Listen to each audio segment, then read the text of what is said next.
The thumbnail is not clickbait. I'm going to explain to you how technology and data convinced me that the Redeem Team from 2008 was actually better than the Dream Team of 1992. In the last video, I ran a data-driven computer program to simulate a 7-game series between the 1992 Dream Team and the 2008 Redeem Team. While this was a fun exercise, it left some things to be desired. Who actually is the better team? In order to get a better understanding of the truth, we needed a larger sample size. In this video, I will show you the results of a 10,000 game simulation between these two historic Olympic teams. I'm Rylan, and this is NBA Informatics, the fusion of technology and NBA basketball.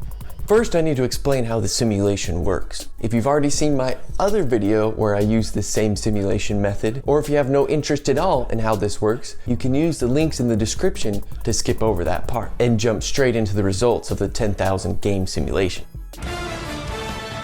I've seen a lot of discussions and opinion-based analysis debating who would win between two historic NBA teams, such as the 1992 Olympic Dream Team versus the 2008 Redeem Team. I would pick the Dream Team's 11 Hall of Famers to prevail over the Redeem Team's 8 future Hall of Famers. I love Michael Jordan being from Chicago. I can't give it to the Dream Team though, because athletically, the Redeem Team would blow them off the court. All the Dream Team needs to do is make their free throws to put away the game, which they do.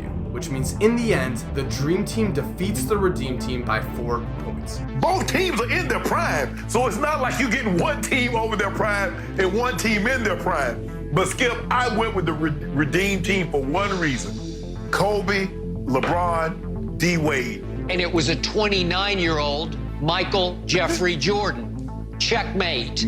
So in the end, if you want to do 110 to 109, I say Jordan hits the last shot over Kobe. While I enjoy these videos and often find myself agreeing with the analysis or presentations, I found myself hoping for something more objective. Most of these videos cannot escape from opinion in one form or another. After all, how could they not? It's impossible to make these two teams play each other in real life. We do not have that luxury, but there is something we do have: data. Yes. Fortunately, basketball statistics are recorded and preserved meticulously, with a lot of tables full of data. Here is a typical data page from basketballreference.com. As you can see, a lot of information is contained in these numbers. This information is what intrigued me as both an NBA fan and a data nerd. It made me wonder if there was such a way that I could use this data to create an objective answer to the age-old question: who was the better team? For me, it comes down to a simple question: who would win if these teams played each other in a basketball game? This would require a simulation of an actual game, and unlike a 2K simulation, it would need to be completely objective. I arrived at something that I hope you will enjoy and even convince you that an answer to this question may actually exist. It's a computer program that simulates a basketball game with authentic player data. A basketball game can be broken down into its simple parts. On the court, you have 5 players from each team. One player can have the ball at a time. The player with the ball only has a few outcomes. For example, they can shoot a basket, pass to a teammate, or commit a turnover. Each player is unique in how they approach the game and make decisions. For example, a player like Magic Johnson might be more likely to pass the ball to a teammate to set them up and get an assist, while a player like Michael Jordan might be more likely to drive to the rim and try to score a bucket. It depends on their role. All of this information is contained in their unique player data via percentages and tendencies. All of the data and statistics make up how a player performed and acted on the court in a specific season. In essence, this information gives us the player and acts as a window to the past. We need a good way to compare the teams, and I argue that using the data from the Olympics is not a good idea. First of all, it's too small of a sample size, and international play got way better after 1992, mostly thanks to the Dream Team's awesome effort in making the game more international. If you don't believe me, look at the percentage of international players in the WNBA. Look at the percentage of international players in the NBA and how it's grown over time. The Redeem Team was facing more NBA talent, So a much better way to compare players from these two teams is to actually use NBA data. The NBA is the best league in the world, and that was true in both 1992 and in 2008. The NBA will allow for a bigger sample size because they have an 82 game season, and adjusting for pace should give us the best possible comparison. Now, some of you old timers might be saying, well, the NBA in 1992 was so much more difficult because there was no hand checking rules and it was more physical. While some of you younger people are probably saying, yeah, but the athletes have gotten so much better if you compare 2008 to 1992. And I'm gonna come right down the middle and say you both might be right, but those two arguments can potentially cancel each other out and should be pretty minor, especially when you consider that we can adjust for pace. It really comes down to tendencies and percentages. Assuming he did not change his game at all, meaning he didn't start jacking up a ton of threes, would you expect Michael Jordan's shooting percentage to change very much if he played in the NBA in 2008? Maybe you could argue that they'd be slightly different, but it shouldn't impact our results. At least that's the assumption. So to sum up, our best comparison will be to use how these players played against NBA talent. Let's walk through a specific example. Say we want to get information on Michael Jordan to know just how good he would have been on the Olympic team in 1992. If you look at the timeline, the 1992 Olympics fell between two NBA seasons, the 1991 to 1992 season and the 1992 to 1993 season. To get the best approximation for how a player would perform in the 1992 Summer Olympics, we need a centering or middling function. So simply, if we take the mean of the player's statistics, data, and tendencies, we expect to get a good approximation for how he was a player during the Olympics of 1992. And this process should work the same for every player on our rosters, with the exception of 3 players. First, Magic Johnson, who retired the year before due to HIV and then took a few years of a break, finally returning for one season in 1996. For him, we can use the same method, just the 2 dates surrounding the 1992 summer are going to be further apart. Second, Larry Bird. Larry Bird retired after the 1992 season, so our best approximation of how he would have been during the summer of 1992 is just to take the data we have from his last season in the NBA. And lastly, Christian Laettner, who, yes, was definitely a part of the 1992 Dream Team. I know a lot of people like to forget that he was there, but he was there and is very much a part of this team, and it is not fair to just exclude him as if he wasn't on the team, because he was. So as you might know, Christian Laettner wasn't even an NBA player during 1992 Summer Olympics. He didn't start his NBA career until the following season. So similar to Larry Bird, our best approximation to how good Christian Laettner was at this time is how he did in the NBA season after the Olympics. The good news is we can find all of this data from basketballreference.com. In particular, the table of per 100 possessions in the advanced statistics will be the most helpful in creating an authentic recreation of a player. Let's take a closer look. This is the data for Michael Jordan. FGA stands for field goals attempted, and FG% is of course the field goal percentage. This means for every 100 possession, Michael Jordan shot 29.8 field goals. In other words, he shoots a field goal 29.8% of the time. When he shoots, he makes it about 52% of the time. With a computer program written in Python, we can simulate these actions. Let's look at shooting as a very basic example. The program will randomly choose one of 2 actions. 1, shoot a basket, or 2, do not shoot a basket. We will do this for Michael Jordan. So the probability that he takes a shot in 1992 is 29.8%. Another way of thinking about this is he has about 70.2% probability of not taking a shot. If a shot is taken, he will make it 52% of the time. This is a very simple example of how this simulation works to recreate a player with their data. However, as you can imagine, it gets much more complicated when considering all of the aspects of a basketball game. The more things considered, the better the computer program is at recreating Michael Jordan. So I included everything I could think of in this program. It took a lot of work. I looked at 2-point field goals, 3-point field goals, usage percentage, drawing foul frequency, offensive rebound percentage, defensive rebound percentage, assist percentage, free throw percentage, block percentage, steals, minutes played, and more. With all of these aspects considered for Michael Jordan and all of his teammates, they are ready to play in a simulated basketball game. We can place 5 players on the court against another 5 players and simulate how they would actually play against each other. Now, defense is going to be a little bit tricky. I know we have steals, blocks, and rebound, but defense is one of those things in basketball that is actually really hard to interpret based on numbers alone. So consider that a limitation. Timing is also something that's a little tricky for this simulation as well. My solution was to simply set a given score and have the players play up to that score rather than timing the games. I chose a score of 160 because these teams are loaded, and I can easily see them being able to consistently put up 40 points in a quarter. Also, if a possession takes too long, I consider that a team turnover and chalk it up to a 24-second shot clock violation. Lastly, for minutes played, I base this off of the minutes played in the actual Olympics and not in the regular season. That way I could have a good distribution of minutes per game for each player based on their actual roster from the Olympic Games. As these players play, the cool thing is I can see at each step what basketball play is happening at any given time. And because of that, I can keep track of their statistics and numbers to see how well these two teams and individuals actually played against each other. In fact, here is what a game looks like when all the information is displayed.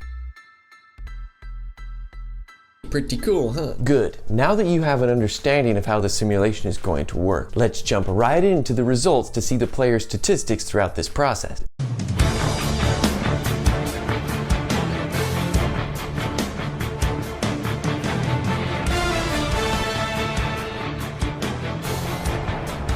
It's the USA of 1992 taking on the USA team of 2008. Starting for the Dream Team, David Robinson. Charles Barkley and Larry Bird will take the forward position, and the backcourt will include the likes of Michael Jordan and Magic Johnson. Starting for the Redeem Team, Dwight Howard, LeBron James, and the Black Mamba, Kobe Bryant, Dwayne Wade, and prime Chris Paul. First, the scoring champion, aka the person who scored the most points per game. And in this 10,000 game simulation, the scoring champion belongs to LeBron James. Yes, 2008 LeBron James. Some of you might have thought I was gonna say Kobe Bryant or Michael Jordan, but nope, LeBron James takes the cake here. He averaged 23.6 points per game with 7.6 total rebounds, 5.1 assists, 1.0 steals, 0.7 blocks, and 0.9 turnovers. He averaged 27 minutes per game, shot 53% from the field from inside the arc, 33% from outside the arc. He shot 75% from the free throw line and averaged 2.6 personal fouls per game. Next, it's time for the rebounding champion, and that title belongs to none other than Dwight Howard. Dwight Howard averaged 12.9 points per game with 8.7 total rebounds as the high, 3.0 assists, 0.4 steals, 0.9 blocks, 0.6 turnovers. He averaged 59% from inside the arc. He averaged 59% from the free throw line and 3 personal fouls per game, and he did all of that in only 19.4 minutes per game. Up next, it's time for the assist champion, the player who averaged the most assists in these 10,000 games. And that belongs to none other than the king himself, LeBron James. And you've already seen his stats, but it's kind of surprising, but 5.1 assists was the high in that category. And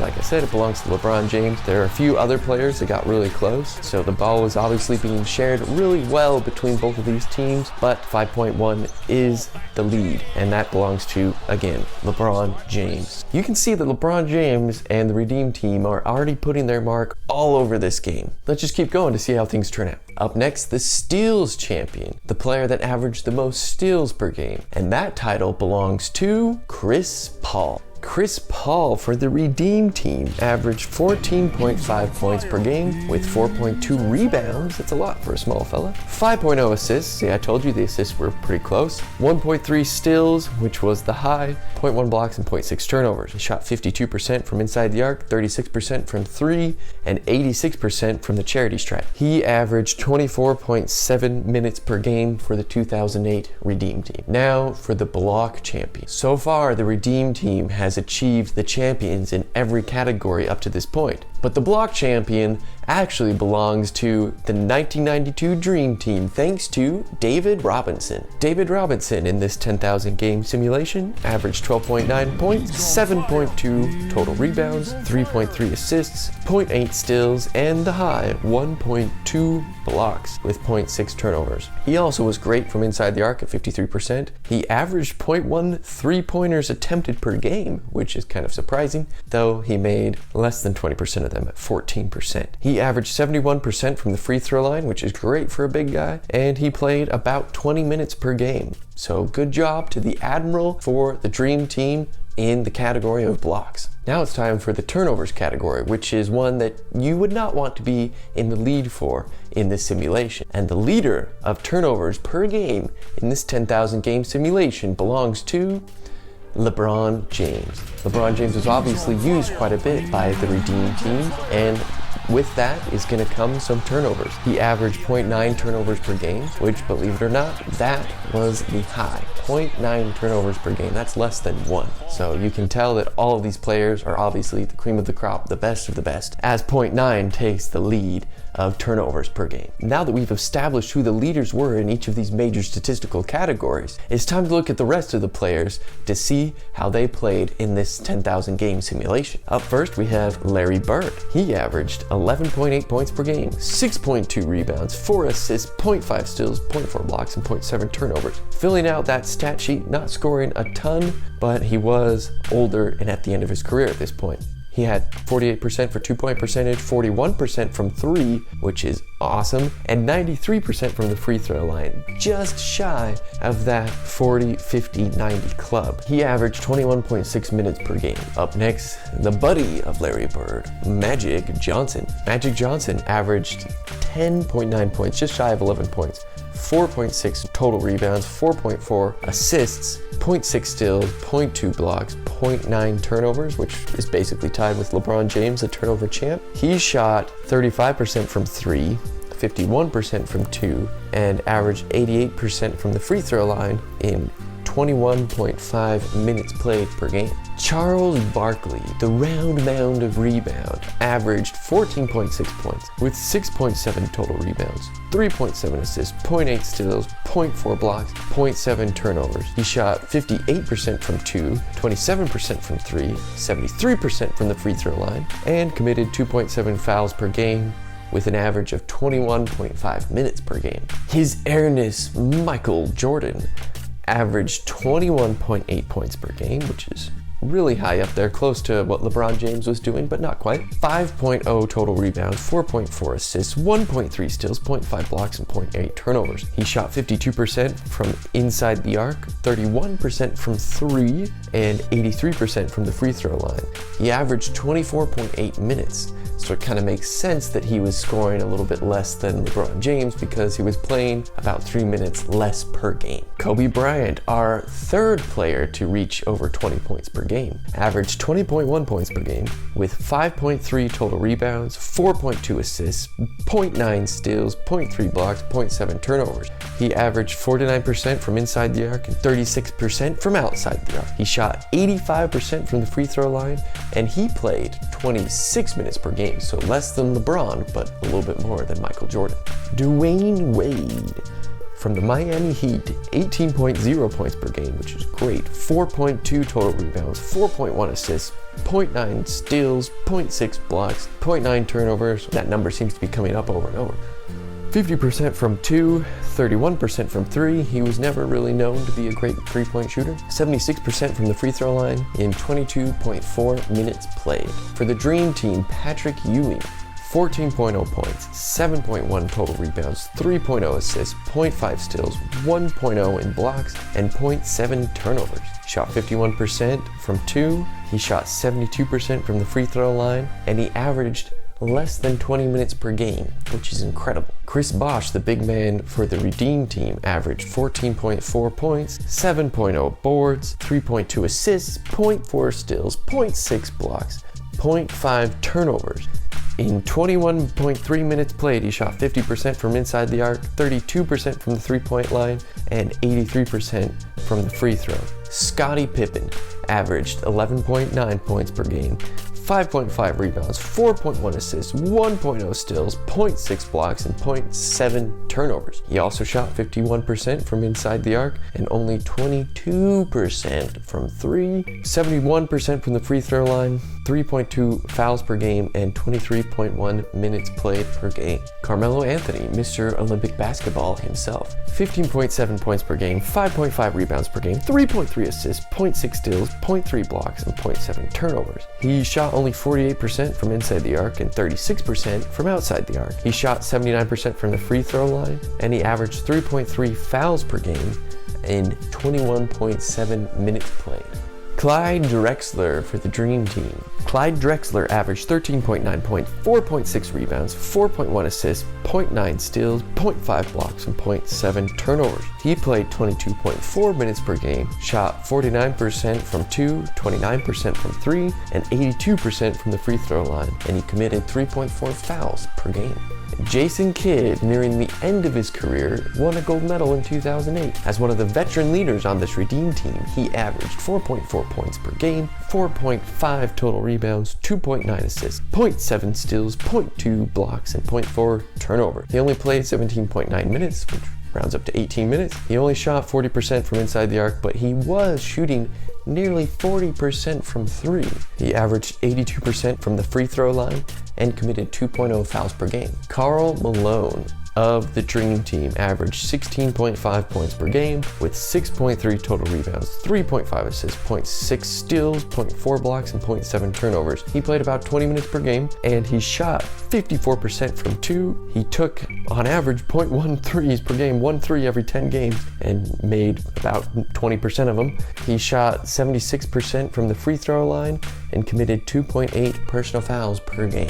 Darren Williams, he averaged 11.0 points per game, 2.5 total rebounds, 4.1 assists, 0.5 steals, 0.2 blocks, 0.6 turnovers. He shot 53% from 2 and 35% from 3. He also averaged 83% from the free throw line and committed 2.6 personal fouls in the 22.9 minutes he played per game. Chris Mullin averaged 14.0 points with 3.7 total rebounds, 3.5 assists, 0.8 steals, 0.4 blocks, and 0.6 turnovers. He shot 53% from 2, 41% from 3, and 82% from the free throw line. I thought he was going to hit that 40, 50, 90 club, but free throws is what caused him not to get there. He averaged 24.7 minutes played per game. Tayshaun Prince averaged 5.9 points with 3.5 total rebounds, 2.0 assists, 0.2 steals, 0.2 block, and 0.2 turnover. He shot 46% from 2, 38% from 3, and 78% from the free throw line.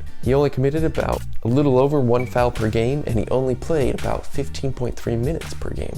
John Stockton averaged 4 points, 1.1 total rebounds, 2 assists, 0.6 steals, 0.1 blocks, and 0.3 turnovers. He only played 10 minutes on average per game. He shot 51% from 2, 41% from 3, and 82% from the free throw line. Darn, I thought we were gonna have another 40, 50, 90 guy. And he committed 1.4 personal fouls per game. Michael Redd for the Redeem Team averaged 7.6 points with 1.8 total rebounds, 1.7 assists, 0.3 steals, 0.1 blocks, and 0.2 turnovers. He only played 12.7 minutes per game, 49% in 2-pointers, and 37% in 3-pointers. He shot 82% from the free throw line in 12.7 minutes played per game. Christian Laettner, the college boy, averaged 5.9 points per game, 3.0 total rebounds, 1.7 assists, 0.3 steals, 0.3 blocks, 0.4 turnovers. He shot 49% from 2, 10% from 3, 83% from the free throw line, and he averaged 10.4 minutes played per game. Carlos Boozer, the last player on the Redeem Team, averaged 5.0 points, 3.0 total rebounds, 1.3 assists, 0.2 steals, 0.1 blocks, 0.2 turnovers. He shot 52% from 2. He didn't take hardly any threes. He shot 72% from the free throw line, and he played only 8.4 minutes per game. So let's look at the team stats in these 10,000 games. The Dream Team averaged 152.2 points per game, and the Redeem Team averaged 153.2 points per game. The Dream Team had a slight edge on rebounds at 61.1 and on assists with 41.7 versus 40.0. In addition, the Dream Team averaged slightly more steals per game with 8.8 versus the Redeem Team 7.5. The Dream Team also had more blocks at 5.9 per game when the Redeem Team only averaged 4.2. However, the Redeem Team was able to turn the ball over fewer times, only turning it over on average 6.3 times per game. The Dream Team was slightly better at 2-pointers. However, the Redeem Team averaged and shot a much better percentage from behind the arc at 37%, averaging 19 attempts per game. Both teams shot a similar percentage from the free throw line, though the Redeem Team averaged 5 more attempts per game. When you look at the breakdown between offensive and defensive rebounds, interestingly, the Redeem Team actually averaged slightly more offensive rebounds than the Dream Team. However, in total rebounds, as we've already shown, the Dream Team had the edge. And for personal fouls, 1992 players committed slightly more personal fouls per game at 30.6 versus the Redeem Team's 28.5. So before we get into who won more games, I'm going to give out some awards like the MVP, the best defensive player, and the best sixth man. First, the MVP. I give this award to LeBron James. Not only was he the statistical leader in points per game, he also was the statistical leader in assists per game. He averaged nearly 24 points per game, nearly 8 rebounds per game, and 5.1 assists per game. So LeBron James was just playing excellent in this series. Way to go, 2008 LeBron James. Next, it's time to give out the Defensive Player of the Year, the DPOY. And I give this award to David Robinson. Not only was he the statistical leader in blocks per game, but he also averaged 7.2 rebounds per game, which was up there among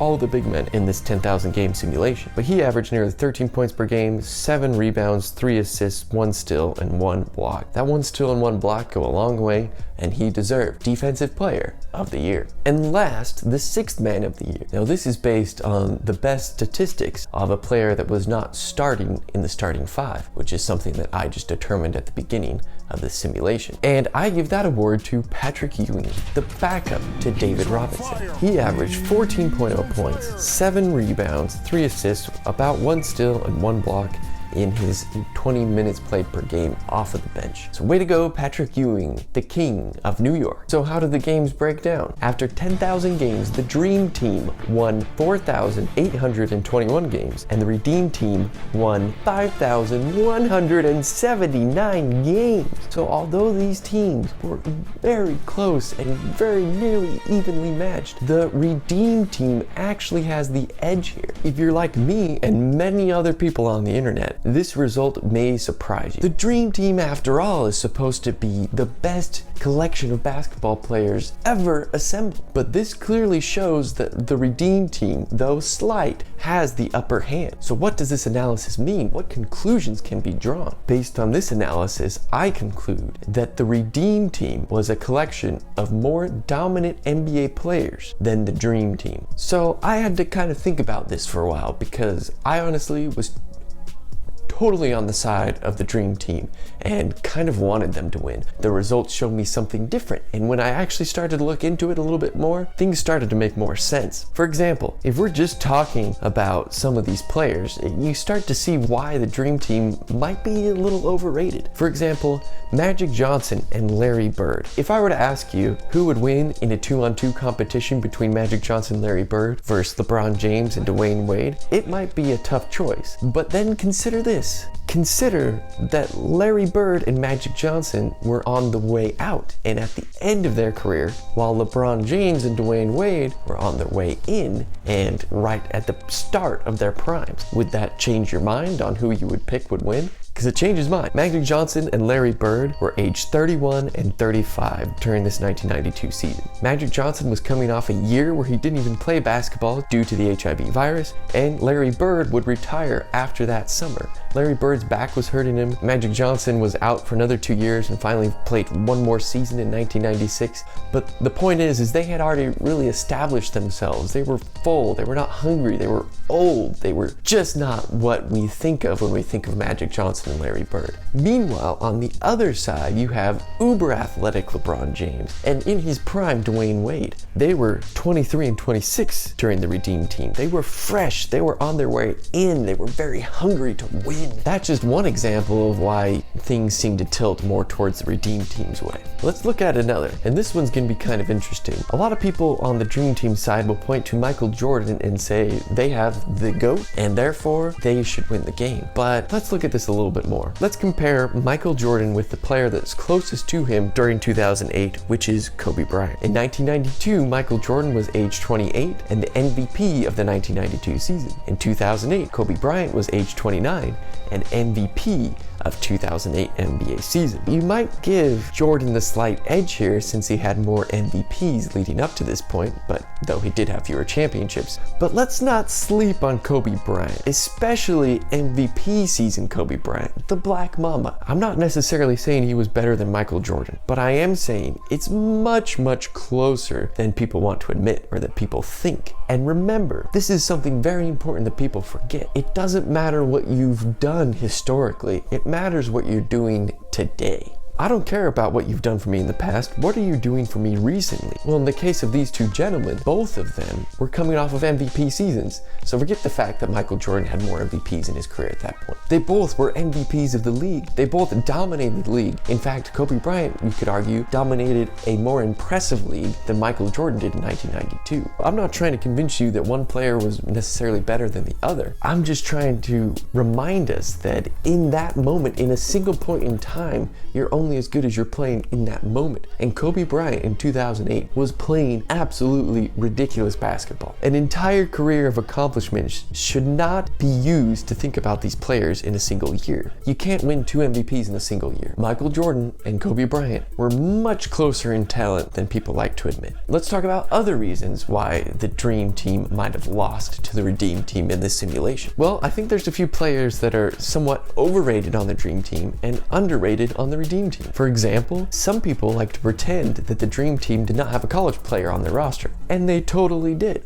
Which is fine, but it's something that really needs to be considered and remembered. Christian Laettner hadn't even played in the NBA yet, and for some reason, whenever we talk about the Dream Team, he's completely ignored. He was an important part of this team and probably a weak point of this team. Meanwhile, you have Dwight Howard, who honestly is very underrated. When you think about him today, he might not be the player he once was, but let me remind you, in 2008, Dwight Howard was one of the best players in the league, absolutely dominated. Not to mention, in 2010, he would end up taking a scrappy Magic team all the way to the NBA Finals. 2008, Dwight Howard was just a beast, to say the least. Thinking about him now, he's dealt with a lot of injuries, his career changed, he's had a lot of different issues, but I'm telling you, Dwight Howard in this time was just absolutely insane. People thought he was like the next Shaquille O'Neal, and his numbers show it.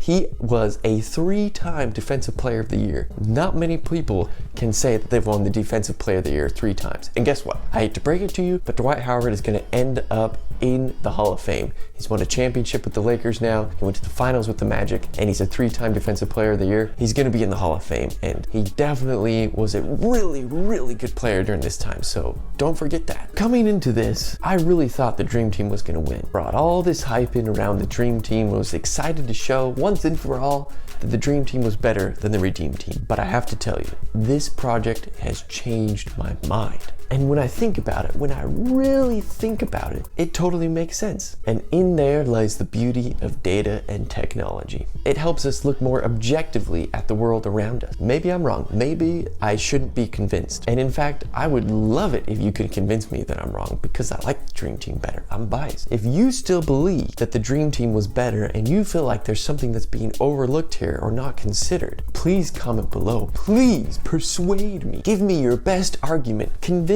me. But it's gotta be a really, really good argument, because it's competing with the evidence from data and technology. Until next time, this is NBA Informatics.